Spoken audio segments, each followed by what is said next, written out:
প্ৰলয়ংকাৰী বানে সংহাৰী ৰূপ লৈছিল টিয়কৰ পুঠি নদীয়ে ছিঙি নিছিল মৰাণগাঁৱৰ ৰিং বান্ধ ছিঙি নিয়াৰ ফলতে প্লাবিত হৈছিল বিস্তীৰ্ণ এলেকা আৰু এতিয়া লাহে লাহে পানীবোৰ শুকাইছে পানী লাহে লাহে আঁতৰিছে শেষ হৈছে কিন্তু পানী শুকোৱাৰ পিছত চৰকাৰ কিংবা বিভাগীয় কৰ্তৃপক্ষলৈ অপেক্ষা নকৰি ৰাইজে এতিয়া নিজে নিৰ্মাণ কৰিছে ৰিং বান্ধ গাঁৱৰ মহিলাসকল গাঁৱৰ যুৱতীসকল যুৱকসকল তেওঁলোক সকলো ওলাই আহি একগোট হৈছে মেৰামতি কৰাত লাগিছে এই ৰিং বান্ধটো বানে পেলাই যোৱা পলসেৰে মেৰামতি কৰিছে ৰিং বান্ধটো মই এই মুহূৰ্তত মৰাণ গাঁৱত আছো আৰু এই মৰাণ গাঁৱৰ মই এটা পৰিৱেশ দেখুৱাই ল'ব বিচাৰিছো ইতিমধ্যে পুঠি নদীয়ে এই স্থানতে মৰাণ গাঁৱৰ এই স্থানত যিটো ৰিং বান্ধ সেই ৰিং বান্ধটো ছিঙি লৈ গৈছিল আৰু মুহূৰ্ততে সমগ্ৰ গাঁওখন প্লাবিত হৈছিল বিস্তৰ ক্ষতিসাধন হৈছিল প্ৰতিটো পৰিয়ালৰ বাসগৃহৰ ভিতৰত পানী সোমাই তেওঁলোকৰ যথেষ্ট ক্ষতিসাধন কৰিলে আৰু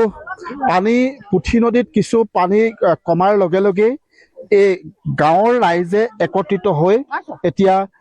এনেধৰণে যি ছিঙি নিয়া ৰিং বান্ধ সেই ৰিং বান্ধ নিৰ্মাণ কৰিছে আমি সেই পৰিৱেশ দেখুৱাইছো ইয়াতে গাঁৱৰ প্ৰতিগৰাকী লোক পুৰুষ মহিলা সকলোৱে আহি ইয়াতে তেওঁলোকে এই যি আচলতে নিৰ্মাণ কাৰ্য এই মথাউৰিটো পুনৰ নিৰ্মাণ কৰিছে অকণমান আপোনাৰ ওচৰলৈকে প্ৰথমতে আহিছো যেহেতু আপোনাৰ প্ৰথমতে এই ৰিং বান্ধটোৰ কথা জানিম গোটেই ৰাইজখন একত্ৰিত হৈ ইয়াতে কাম কৰি আছে আৰু ইয়াতে কোনো চৰকাৰীভাৱেও নহয় তাৰ পিছতে আপোনাৰ কিমান ক্ষয়ক্ষতি হ'ল এবাৰ সেই কথাটো অকণমান জানিম ধন্যবাদ আপোনালোক ইয়ালৈ অহাৰ বাবে আচলতে আমাৰ ক্ষয়ক্ষতিটো বহুত হৈছেই নদী বান্ধে যেতিয়া বান্ধটো আজি 20 দিনৰ আগতে ভাগিছে তেতিয়া আচলতে গোটেই আমাৰ গাঁও এইটো বান্ধে আচলতে গোটেই 5খন গাঁও টিয়কৰ বিভিন্ন জেগাৰ আমাৰ এই 5খন গাঁও একেবাৰে জলমগ্ন এনেকুৱা হয় যে বাৰীত পাণ গছজোপাৰ পৰা আৰম্ভ কৰি অমিতাজোপা একো নাই বৰ্তমান কিন্তু এতিয়া ছবাৰ 7বাৰ পানী সোমাই গ'ল জিলা প্ৰশাসন বা এনেকুৱা ৰাজনীতিবিদ আহি পানি তেওঁলোকে উৎসাহ এটা দিয়ে কাম কৰিবৰ কাৰণে কিন্তু চৰকাৰী আঁচনি বুলি আমি এতিয়ালৈকে একো পোৱা নাই কিন্তু গোটেই গাঁৱৰ ৰাইজে লাগ লাগি আমি পৰহিৰ পৰা এইখিনি কাম কৰি থকা হৈছে আৰু কালি যিটো বহুত ডাঙৰ পানী আহি গৈছিলে পানীখিনিত প্ৰায় আকৌ বাগৰিয়ে গৈছিলে গোটেই মথাউৰিটো কিন্তু গাঁৱৰ ৰাইজে পুৰুষ মহিলা একদম সমানে কাম কৰি আপোনালোকে দেখিছে এতিয়া আজিও কামত লাগিছে আৰু দুদিন যদি আমি মাৰি দিওঁ মথাউৰিটো সম্পূৰ্ণ হ'ব বুলি ভাবিছোঁ আৰু তাতকৈ ডাঙৰ কথা যদি চৰকাৰী আঁচনি কিবা আহেও আমাক যদি দিয়েও নদীখনত বহুত কৰিবলগীয়া কাম আছে আমি সেই পইচাও কৰি ল'ম আমি কোৱা নাই যে আমাক নালাগে বুলি আমাক আকচাখো দি আছে আমাৰ জিলা পৰিষদৰ আপোনাৰ চেয়াৰমেন দাদা আমি যিজনক অসমীয়াত বৰদা বুলি কওঁ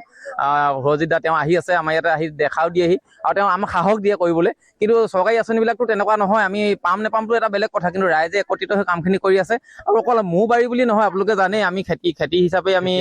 এটা আমাৰ এইটো অঞ্চলৰ আচলতে কৃষি প্ৰধান এলেকা গোটেই খেতিয়কৰ গোটেই তথৈবচ অৱস্থা ঘৰৰ ভিতৰত পানী হ'লে মানে বাকীখিনি কথা নকওঁ বিশেষকৈ পাণ গছজোপাও বচাব পৰা নাই অমিতাজোপাও বচাব পৰা নাই অৱস্থা তেনেকুৱা কিন্তু তাতকৈ ডাঙৰ কথা ৰাইজ একত্ৰিত হৈ যে কাম কৰি আছে মই ভাবোঁ এইটো এটা ভাল বাৰ্তা যাওক গোটেই অসমত গোটেই সমাজ ব্যৱস্থাটো যে ৰাইজে নখ জোকাইলে যিটো নৈ বয় বুলি কয় আৰু য'ত য'ত ছিগি আছে মথাউৰিবিলাক প্ৰত্যেকখন গাঁৱৰ ৰাইজে যদি এনেকৈ ওলাই আহে চৰকাৰী আঁচনি দি থাকিব সেইটো এটা বেলেগ ব্যৱস্থা বুলি আমি ধৰি লওঁ আমি তেওঁলোকক নেগলেক্টো নকৰোঁ সাময়িক সকাহৰ বাবে এইটো কাম কৰক আৰু স্থায়ী সমাধানৰ বাবে